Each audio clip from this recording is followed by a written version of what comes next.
మన ఊరు నచ్చదు, మన దేశం నచ్చదు, మన రాష్ట్రం నచ్చదు. ఎందుకంటే ఇక్కడ డిగ్నిటీ ఆఫ్ లేబర్ గుర్తించం. అలా గుర్తించింది మనమే.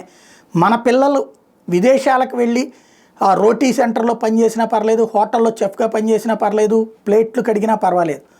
ఇక్కడ అదే పని చేసేవాడిని మాత్రం మనం అవమానిస్తూ ఉంటాం, లేదా వాళ్ళని చాలా చిన్న చూపు చూస్తుంటాం. అక్కడ సంపాదించుకునేటప్పుడు డాలర్లు, ఇక్కడ సంపాదించుకుంటే రూపాయలు. ఇది ఈ ఇంపాక్ట్ ఏమైపోయిందంటే మన దేశం ఎంత దరిద్రపు దేశమైనా సరే మన దేశం కాకపోతే చాలన్నటువంటి కోణంలో వెళ్ళిపోవడం ఎక్కువైపోయింది. తాజాగా మయన్మార్లో కూడా, అంటే మయన్మార్లో అంటే ఒక దిక్కుమాలిన దేశంలో కూడా సైబర్ నేరాలకు పాల్పడే చైనా ముఠాల దగ్గర బందీలుగా చిక్కుకున్న వాళ్ళు 162 మంది భారతీయులట. వాళ్ళందరినీ తాజాగా మయన్మార్ అధికారులు విడిపించారు. మయన్మార్ అధికారులు రక్షించిన వాళ్ళలో తెలంగాణ, ఆంధ్ర ప్రాంతాలకు చెందిన 18 మంది ఉన్నారు. పెద్ద మొత్తంలో జీతం వచ్చే ఉద్యోగం అంటూ ఎరవేసి చైనా సైబర్ నేరాల ముఠాలు రిక్రూట్మెంట్ ఏజెన్సీల ద్వారా యువతను తరలించినాయి. గోల్డెన్ ట్రయాంగిల్గా పిలువబడే మయన్మార్, లావోస్, థాయిలాండ్, కంబోడియాలోని ప్రాంతాల్లోన తమ స్థావరాల కాళ్ళని తీసుకెళ్లి బలవంతంగా సైబర్ నేరాలు చేస్తున్నాయి.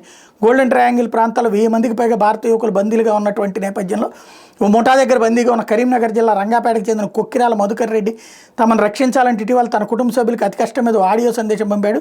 మయన్మార్లోని ఓ ప్రాంతంలో తమను బంధించి ఫోన్లు లాక్కుని సైబర్ నేరాలు చేస్తున్నారని చెప్పాడు.